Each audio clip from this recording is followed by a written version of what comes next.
नमस्कार, माझ्या चॅनलमध्ये तुमच्या सगळ्यांचं स्वागत आहे आणि आज आपण पुढच्या भागाला सुरुवात करणार आहोत. मोबाईल दे तिला, कमीत कमी कुठे आहे, काय करते हे तरी समजेल आपल्याला. तसं आरती शॉक होऊन पाहत बोलते, फोन आणि हिला. तसं सुभान बोलतोय, अरे मी बोलतोय ना, तर दे ना मग. तान्या आधीच कार घेऊन निघून गेली होती आणि अहिल्या बाकी होती. आरती तिच्याजवळ जात बोलली, हा घे मोबाईल आणि हां, लक्षात आहे ना, काल मी काहीतरी बोलली होती. तसं अहिल्या घाबरूनच मान हलवते. आरती बोलते, गुड, ओके. तर मॅडम आज लवकरच या आणि आपल्याला जायचं आहे आजपासून. आजपासूनच तुला जॉईन करून घ्यायला लावते. अहिल्या फक्त होकार आरती मान डोलवते आणि तिथून निघून जाते. एक ऑब्झर्वेशन इकडे ऑब्झर्वेशनमध्ये पण द्वितीची कॉलेजला जायची गडबड चालू होती. कसं तरी नाश्ता करते आणि जायला निघणार तेवढ्यात यक्षित तिला येताना दिसला आणि लगेच त्याच्याकडे गेली. भाई, गुड मॉर्निंग. तो पण तिच्याकडे पाहत बोलला, गुड मॉर्निंग माय क्यूट प्रिन्सेस. चाललीस तू? तसं द्विती होकारार्थी मान हलवत, हो भाई, चालले मी. आत्ता जाते, संध्याकाळी तू आला का मग तुझ्याशी खूप बोलायचं आहे. यक्षित बोलतोय, हो प्रिन्सेस, आता जा तू, लेट होईल. मला पण अर्जंट ऑफिसला जायला लागणार आहे. द्विती बाय बोलून निघून जाते. यक्षित पण तसंच तिच्या पाठी जायला लागतो. तसं मागून आजोबा आवाज देत बोलतात,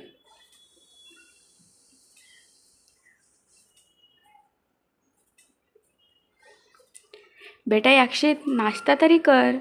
तसं यक्षित मागे न पाहताच बोलते, नो आजोबा, एवढा वेळ नाही माझ्याकडं. आधीच माझं डोकं खराब करून ठेवले आहे. महिना झाला ऑफिसला नाही गेलो तर तिथे सगळा घोळ करून ठेवला आहे. बोलतच तो तिथून निघून जातो. पामेला, हंसिका आणि आजोबा त्याला तसंच जाताना पाहून राहिले. दिव्यांश आणि अयांश तर आधीच ब्रेकफास्ट करून निघून गेले होते. आज यक्षितला पण त्याच्या क्रूजवर पण जायचं होतं. तिथली कामं पण पाहायची होती. बरीच कामं होती त्याला, पण असं अचानक ऑफिसमध्ये घोळ झाल्यामुळे त्याला ते सगळं क्लिअर करणे पण गरजेचे होते. त्यामुळे ऑफिसला जायला लागले. तो बाहेर आला तसं ऑस्टिनने त्याच्या हातात काही फाईल्स दिल्या आणि जोसेफ आणि डेव्हिड तर तयारच होते. यक्षित काहीच न बोलता जाऊन डायरेक्ट गाडीत बसला. जोसेफ आणि डेव्हिड हे पुढच्या गाडीत होते आणि ऑस्टिन पण यक्षितच्या गाडीत ड्रायव्हरच्या बाजूच्या सीटवर बसला होता.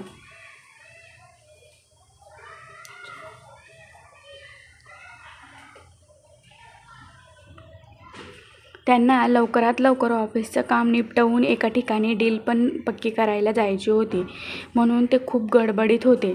त्यांच्या गाड्यांचा तोफा ऑफिसकडे निघाला होता. भरभर 7-8 गाड्या निघून जात होत्या. एका सिग्नलच्या तिथं आल्यावर पुढच्या 2 गाड्या सिग्नल पडायच्या आतच तिकडे निघून गेल्या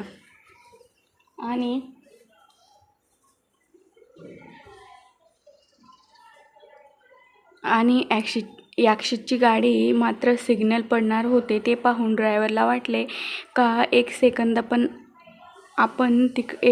आपण तिकडे जाऊ. ह्या विचारानेच तो गाडी पुढे घेतोय का अचानक एक मुलगी येऊन गाडीला धडकते. नशीब का गाडी स्लो होती, म्हणजेच ड्रायव्हरच्या मनात चालले होते का गाडी पुढे घेऊ का नको ह्या विचारामध्येच होत्या का गाडी पुढे घेतली आणि अचानक ती मुलगी पण आली आणि त्याने कचकन ब्रेक दाबला आणि ती गाडी धडकली. जर गाडी फास्ट राहिली असती तर आज त्या मुलीचं काहीच खरं नव्हतं. तिला समोर आलेलं पाहून ड्रायव्हर जोरात ब्रेक दाबतो आणि यक्षितला पण हे सगळं अपेक्षित नव्हतं. जोरात ब्रेक दाबल्यामुळे यक्षितचा लॅपटॉप मांडीवरून खाली गेला.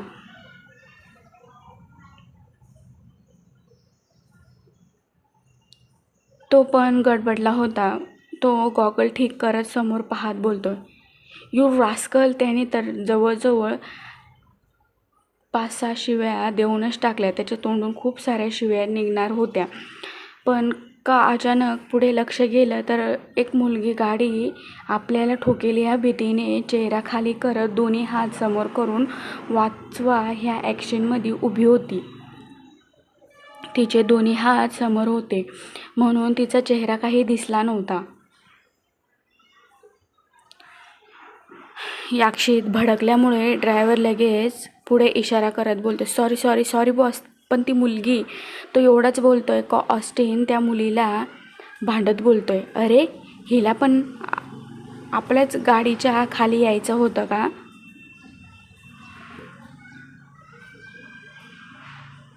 तसं तो खाली उतरतो. पण याक्षितला झाले होते का काय झाले होते काय माहीत. पण त्याला वाटत होतं का त्या मुलीने हात खाली घ्यावे आणि त्याला तिचा चेहरा बघायचा होता. आतापर्यंत दुसरं कोणी राहिले असते तर याक्षितने स्वतः खाली उतरला असता आणि 2-3 त्याने त्या व्यक्तीच्या ठेवून दिल्या असत्या. मग त्या ठिकाणी मुलगी असो किंवा काही, पण काय माहीत आईले त्या मुलीला पाहून त्याला जरा वेगळंच वाटलं होतं. ह्यावेळी त्याला तसं वाटत नव्हतं. त्याचं मन वेगळं काहीतरी बोलत होतं. पण ऑस्टिन मात्र त्या मुलीला चांगलं खडसावण्याच्या बेतात होता. तो खाली गेला तसं तो जाऊन बोलला, शिक शिक, हात काढ, चेहरा दाखव, तुझा चेहरा दाखव तुझा. तसं हळूच ती मुलगी घाबरत दोन्ही हात खाली घेते.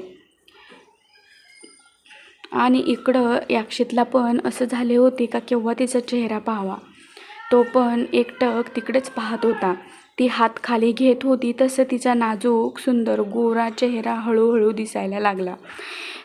तिचा हात खाली गेला आणि इकडे याक्षितच्या मनात काहीतरी हालचाल झाली. तो गॉगल काढून एकटक त्या मुलीचा चेहरा पाहत होता.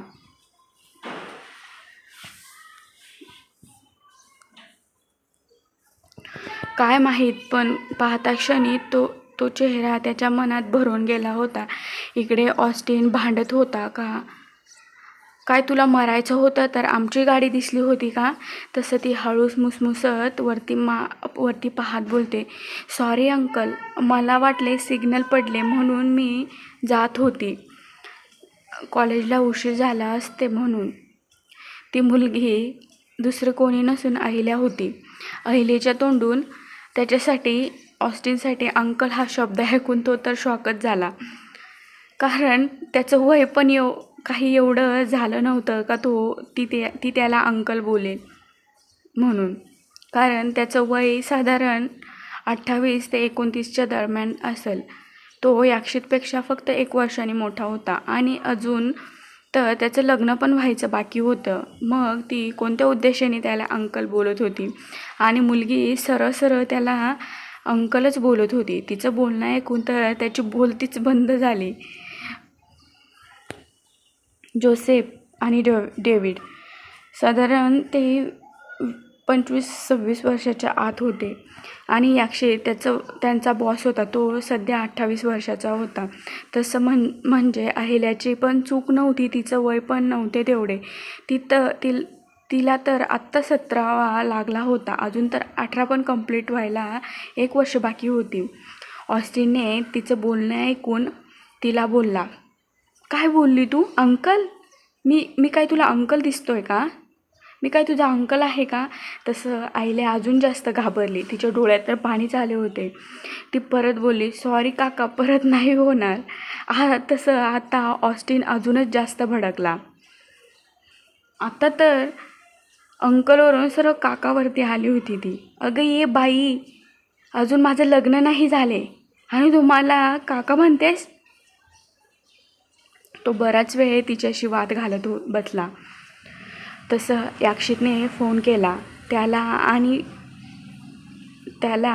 आणि बोलावून घेतले. तो अहिल्याकडे पाहत याक्षितला बोलला, बॉस, पण ही मुलगी.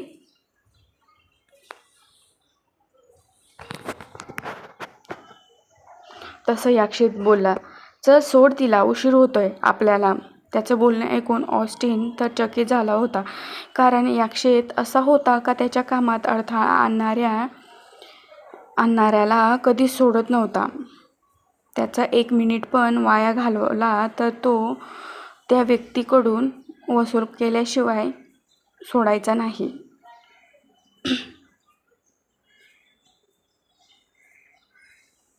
ती मुलगी असो किंवा दुसरी कोणी, पण चक्क आज तो तिला सोडायला सांगत होता. आता तर ऑस्टिनला चक्कर यायचीच बाकी होती. कारण एवढा बदलाव. कारण पहिले तर अहिल्याने अंकल आणि काका म्हणून त्याचं डोकं खराब केले होते, आणि नंतर त्याच्या बॉसने माघार घेऊन तसंच अहिल्याकडे रागात पाहिले. तो तसाच अहिल्याकडे रागात पाहत गाडीत येऊन बसतोय. आता जर ह्यावेळी जोसेफ आणि डेव्हिड राहिले असते तर त्याच्यावर हसून हसून जाम झाले असते, कारण ती त्याला अंकल बोलत होती म्हणून. ऑस्टिन गाडीत आला तसं अहिल्या पण लगेच तिथून रोडच्या दुसऱ्या बाजूला निघून गेली, आणि याक्षित तर तिच्या सुंदरतेमध्ये हरवून गेला होता. पण काहीच वेळात भानावर येत तिचा विचार झटकत बोलतोय, काय यार तू पण अक्षित. तो मनातच बोलत होता, काय यार तू पण अक्षित. कुठलीही मुलगी दिसली का तुझ्या मनात लगेच. मला काय बोलायचं हे ते तुम्ही समजून जा. अरे ती मुलगी अजून कॉलेज गर्ल वाटते, पण तिथंच कुठेतरी त्याचं मन बोलत होतं का याक्षित पण ही वासना नाही म्हणून. ओळख तू ते काय आहे. याक्षित खूप विचारात गढून गेला होता. तसं ऑस्टिनचा आवाजाने तो भानावर आला.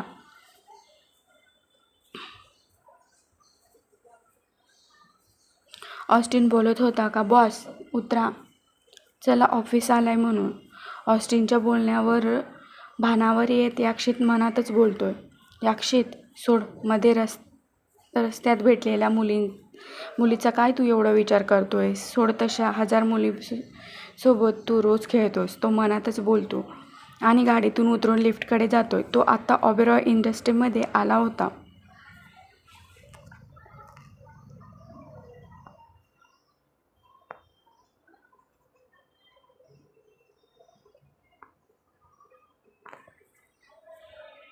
जवळजवळ 32 माळ्याची बिल्डिंग होती. त्याचं ऑफिस 25व्या मजल्यावर होतं.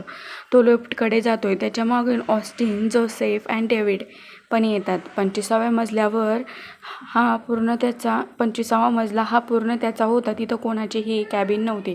फक्त त्याचा असिस्टंट ऑस्टिन आणि बॉडीगार्ड जोसेफ आणि डेव्हिड यांनाच यायला परमिशन होती. यांच्याच कॅबिन होत्या. लिफ्टमध्ये जाताच याक्षित ऑस्टिनकडे पाहत बोलतोय,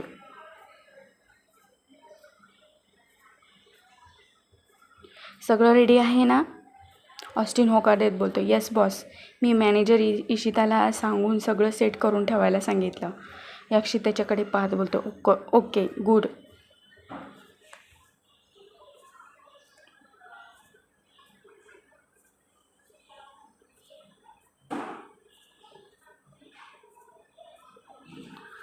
ते 30व्या मजल्यावर पोचताच मीटिंग रूममध्ये गेले. मीटिंग रूममध्ये याक्षितची एंट्री झाली तसे सगळ्यांनी याक्षितला उठून ग्रीट केले, पण याक्षित सगळ्यांना इग्नोर करत पॉईंटवर आला आणि एकेकाच्या डिपार्टमेंटच्या फाईल घेऊन बघू लागला. कुठे किती कसा घोळ झाला ते पाहत होता. यामध्ये पण जतीन शहाच्या मिस्टेकमुळे सगळा घोळ झालेला होता, म्हणून प्रॉब्लेम झाला होता. तसं याक्षितने सगळ्यांना सांगून मिस्टेक क्लिअर केल्या.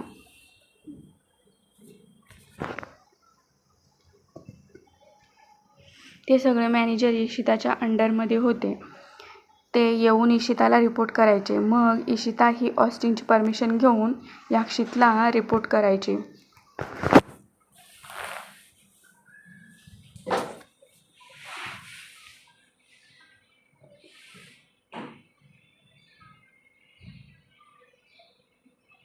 याक्षितला रिपोर्ट करायची. ह्या ऑफिसमध्ये खूप साऱ्या ब्रँचेस होत्या. प्रत्येक ब्रँचचे एक वेगळा मॅनेजर होता आणि त्या सगळ्यांची बॉस इशिता होती. याक्षित इशिताकडे पाहत बोलला, मिस इशिता, आता जे काही मिस्टेक क्लिअर करून दिल्या त्याची सगळी टोटल करून मला इन्फॉर्म करा. तसं तिने एक त्याला मादक स्माईल देत होकार दिला. 1 तासाने याक्षित लगेच सगळं बोलणं करून तिथून उठून बाहेर आला आणि त्याच्या कॅबिनमध्ये 25व्या मजल्यावर त्याच्या कॅबिनमध्ये गेला.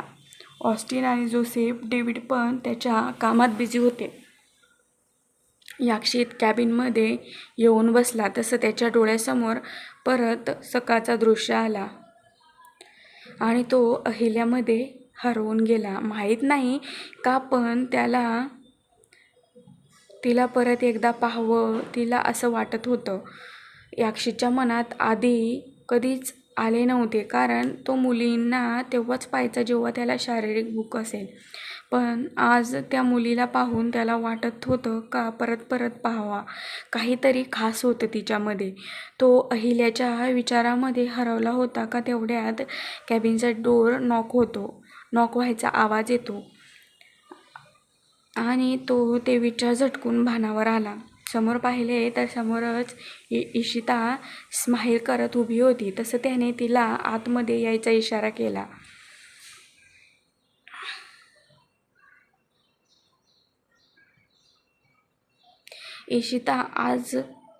इशिताने आज पूर्ण असे ओपन कपडे घातलेले होते. छोटे मिनी स्कर्ट, व्हाईट टॉप, वरचे 3 बटणं तर ओपन, डीप गळा. त्यामधून आतमधील तिचं सगळं सामानच दिसत होतं. आज तिने एक मेसी केसांचा बन बनवलेला होता. शक्यतो मुलांना मेसी बनवायला मुलीच खूप जास्त आवडायच्या. ती याक्षितला अट्रॅक्ट करण्यासाठी हे सगळं करत होती. ती आली हातातील एक फाईल घेऊन आली होती आणि सरळ याक्षितकडे जाऊन त्याला फाईल दाखवू लागली. ती याक्षितला एकदम मादक आवाजात बोलली, "सर, हे सगळे क्लिअर केले आहे. तुम्ही बघा, काही मिस्टेक असतील तर मी लगेच क्लिअर करते." बोलत ती फाईल ओपन करून तिथेच खाली वाकत त्याला दाखवू लागली आणि त्याला बहाण्याने ती याक्षितला रिझवायचा प्रयत्न करत होती. ती मुद्दाम याक्षितच्या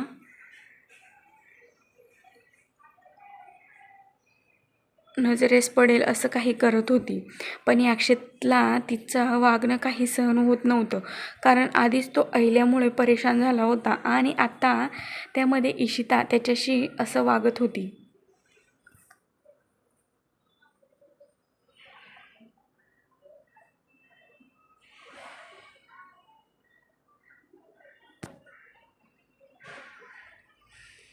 ती जेव्हा समोर आली आणि फाईलमधील पॉईंट्स दाखवायचा प्रयत्न करू लागली, पण त्यामध्ये तिची पूर्ण छाती ओपन दिसत होती. हे पाहताच याक्षितचं डोकं सरकलं, कारण याक्षितला जरी कायम मुली लागायच्या सोबत, पण त्याला असं शरीराचं प्रदर्शन करणाऱ्या मुली बिलकुल आवडत नव्हत्या.